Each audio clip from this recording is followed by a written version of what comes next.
Hi everybody, it's James here from the Anvil. Hope you're all doing really well. This is my opposition uncovered video for the Manchester City game that's being played Sunday.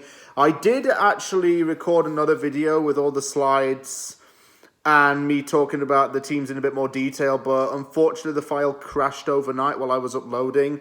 It's been a bit of a nightmare to re-upload it, so I'm just going to do it on my phone really quickly just to talk about the game. So, Manchester City away is a tough place to go, as is the case with a lot of other teams, as we know. I don't really have to state that, just so that you know, because that's obvious. But Manchester City away has been a tough place for West Ham to go. As my memory serves me correctly, the last time we won there, I believe, was in 2015 when Victor Moses and Diafra Sarko scored in a 2-1 win. I remember we've had some difficult times going up there. We had 2 losses in one night, I remember, in 2020. Losing 2-0 at the Etihad, and also both the mascots raced against each other. And I think it was Herbie Hammer fell flat on his face in a race against Manchester City's moon alien mascot, which wasn't great, I gotta be honest with you. But Manchester City is going into this game with revenge on its mind because of what happened in the League Cup. The League Cup is generally their trophy. It's the one they've become known for winning over the last 3 or 4 years. And West Ham knocked them out of it on penalties at London Stadium. I've no doubt, obviously, City, like I say, is going to want revenge for that. That's going to be fresh in their minds. But if I talk about them very briefly, which I'm going to do in this next little bit, I can say a lot of praise for them. Great fan base, very well-run club, a lot of money. They've got a world-class manager, world-class players, and world-class depth. When I say world-class depth, I mean they've got absolutely fantastic talent in every single position and somebody to back it up at least. And that's why they've been so successful over the last 2 years, because Sheikh Mansour and co have built Manchester City from an average Premier League side into an absolutely phenomenal team, which everybody can be proud of, and a team that set the Premier League alight. It's the stuff dreams are made of for them, of course. I've said that in previous videos. This season's been a little bit more difficult for Manchester City, and this is the in the nutshell part of the video. Biggest story over the summer was Sergio Aguero leaving the club after 10 long years at the club.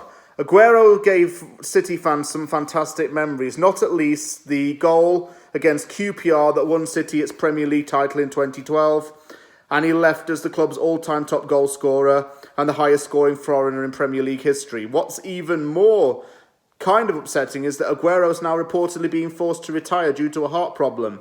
And if this does go ahead and it does go through, it's sad for the game of football, because he's such a legendary player and he's been one of the best strikers of my generation of supporters. Losing Aguero was sad, but it's also had, in a way, I'm not going to say a detrimental effect to City, because they have been winning a lot of games. They've only lost twice all season and they are second in the Premier League. But they don't have someone who they could consider a natural striker, really. Aguero was that natural fundamental striker. They don't really have that anymore. And to make up for his loss, City attempted to sign Harry Kane over the summer. Kane was reportedly intending on leaving Tottenham to go to City because he deserves to win trophies with a player of his calibre, and Spurs can't provide that. It didn't end up happening in the end, and Kane denied any rumours that he wanted to leave Spurs.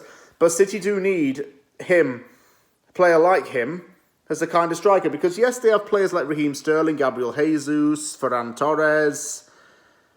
They have good attackers like that, and they are just a very, very, very high-octane attacking side.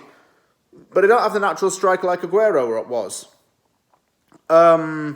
which has been a bit of a problem. I mean, they didn't really need to sign a lot of players, though, over the summer, because they got that world-class talent. They did sign Jack Grealish for a club record fee of £100 million, thus making him the most expensive Englishman in the world. And Grealish has been a very important player for City, but he's not the all-out striker that they need. I still think they need just another world-class striker to complete their puzzle. The puzzle's almost complete for them. It's not a bad puzzle, but they just need an all-out striker just to make everything come together into full circle.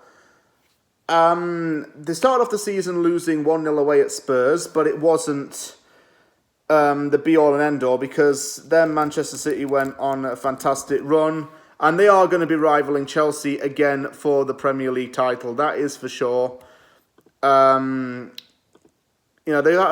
a few struggles probably this season, not least being knocked out of the League Cup. But it's how they've come back from that. They went on a 7-game unbeaten run before they surprisingly lost 2-0 to Crystal Palace. And then they won in the Manchester derby and then beat Everton 3-0. And the thing is, if Palace can beat them, anybody can. Because they're not an invincible team, in my opinion.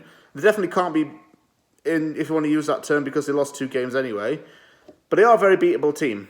And, like I say, if Crystal Palace can beat them, West Ham can go in there confident as well. Although it won't be easy, as we know, it definitely won't be easy. But Manchester City will be up for it. West Ham will be up for it as well. In terms of the ones to watch, I could just say the whole team, really. And when it comes to a world-class side, it's very difficult to pick out 3 specific players. But hear me out on this. I actually think one of the reasons why Man City is so good is because, one, the team keeps clean sheets consistently, and 2, its defence is very strong. And the person who is responsible for keeping those clean sheets is Brazilian goalkeeper Ederson, who I mention in pretty much every Manchester City opposition uncovered video. Why? He has 7 clean sheets in the Premier League this season and won back-to-back Golden Glove awards. He's an intelligent, agile, and very cognizant goalkeeper. He knows where the ball's going, he knows how to read the play very well, and he's a very commanding force in the Manchester City goal. So he gets to be in this video for ones to watch. Second one to watch, who I do like, is Phil Foden, because I think he's a very strong left-footed player who can be moved around that midfield a lot. He's had a decent start to the season, has Phil Foden. I have to say, he is a class midfielder. He already has 3 goals in 8 games. He scored against West Ham last season when we drew 1-1 with them at the London Stadium. And he can play as either a wing-back or he can play in centre midfield. He's had call-ups to the England national team as well. And he's a useful player for City to have in the team. A boy of Manchester City fan as well from Stockport, who's out living his dream playing for his boyhood club. And the third player I'm going to talk about in this little bit is defender Ruben Neves, who has become one of the best centre-backs in the world during his time in the Premier League. Neves is known for his aerial ability, his strong tackling as well, which is what you get in the best centre-backs in the world. You get strong tacklers who don't let anybody get past them. And Diaz is one of those players. Oh, and yeah, he scored against West Ham last season when we played them at the Etihad and lost 2-1. Scored a looping header. Diaz is another player I do like, and he's really lit the Premier League up. Him and João Cancelo work very well together in the team. And now there's the Portuguese connection between them too. Really, just Man City, just like I say, have a world-class team in general. So it's really hard to pick players for the ones to watch segment. But overall, I would pick Ederson, Phil Foden, and Ruben Diaz, just to name 3. But the whole team scares me. I have to just be honest there. As a player who played for both, well, quite a few players have played for Manchester City and West Ham United. But one I'm going to pick is Samir Nasri. You might remember a time in Premier League history when a lot of Arsenal players ended up signing for Manchester City at some point in their respective careers. Bakary Sagna was an example, and another good example was midfielder Samir Nasri. A French international back in his day, Nasri was tipped to be one of the most exciting young talents in Europe, as well as his homeland of France, when he was in his early 20s. At the age of 21, he signed for Arsenal from Marseille and scored in his debut in a 1-0 win against West Bromwich Albion. I remember watching that game. He eventually left Arsenal for Manchester City in 2011 and spent 6 years up in the north of England, winning 2 Premier League titles along the way. He then left Manchester City and moved to Turkey for a little bit and then joined West Ham in January 2019.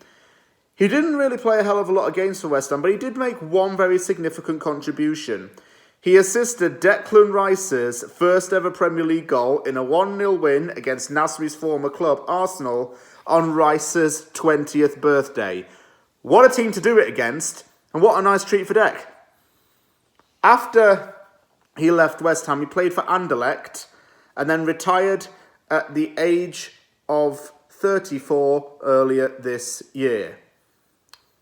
As for my score prediction, this is a tough one because every time I do end up saying West Ham's going to lose, they end up winning. So I kind of jinx it in West Ham's favour. Is it even jinxing it? I don't know. It always goes in West Ham's favour when I say we're going to lose. I'm going to say 3-1 to Man City because I think they'll just outclass a lot of teams because they just ooze world-class talent, like I say.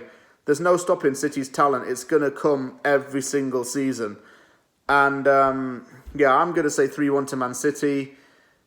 Not at least because of West Ham's bad track record up there, but the fact that the team is just so fantastic. Thank you very much for watching this video. If you like the video, hit the like button and don't forget to subscribe for more content. For those who are travelling up to the game, have a safe journey. Take care, everybody, and I'll see you all soon.